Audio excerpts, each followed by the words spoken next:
Hello, good evening, YouTube. This is another diecast pickup video where I talk about the diecasts that I bought and the significance of them.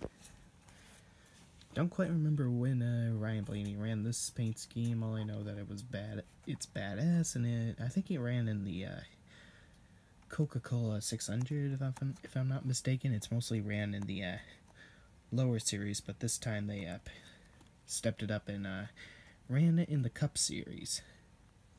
Just like with the Discount Tires scheme.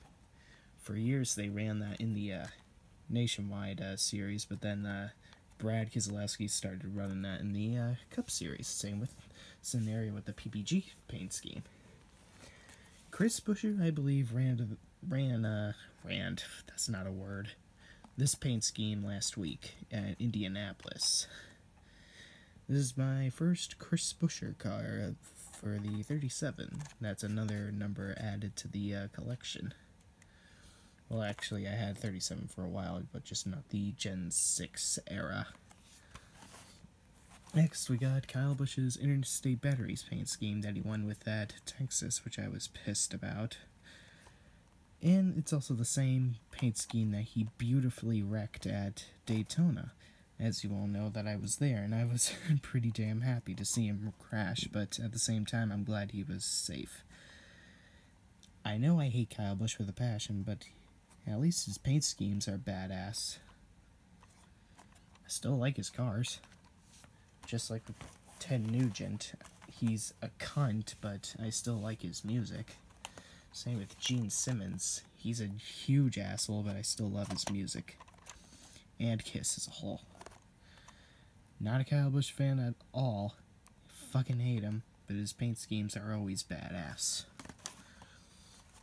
Next, we got Ryan Newman's 2016 throwback car from Darlington. That it was a callback to Ricky Rudd's number 3 Paramount paint scheme, I believe that the sponsor was called at the time in the 80s, I think it was.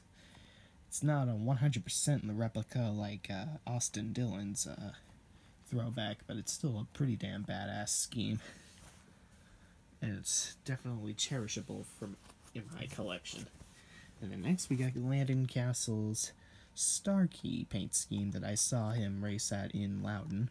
I always try to collect the paint schemes that I saw in person, just to make my memorabilia more authentic. I always try to make all the historical paint schemes in my collection worthwhile by collecting the ones I saw in person. Next, we got a really old paint scheme, old car no less. Jeff Gordon's chrome car, I believe, that he ran in the Winston back in May 1998, which is now called the All-Star Race at Charlotte.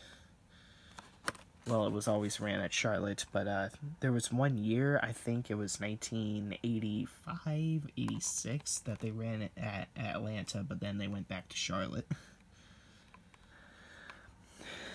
This is definitely a badass paint scheme. So badass, I think it's worthy to hang it up on the wall.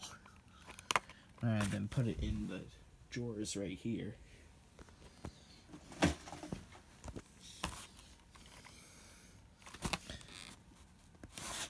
I'll take it out for a second.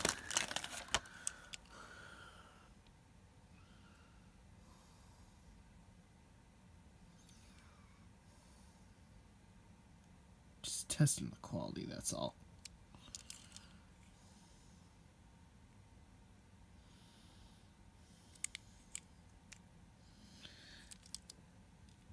Pretty damn neat.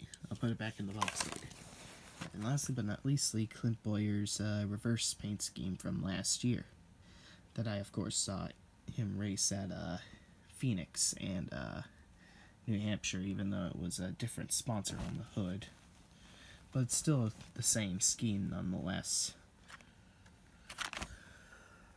Normally I don't collect the authentic series, but I still would like to get them cheap if I can.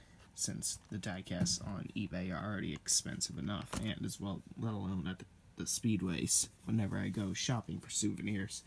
That's all I got for today, guys. Comment and subscribe to Space Ferrari 248. Well, Space Metal Ferrari 248. Space out.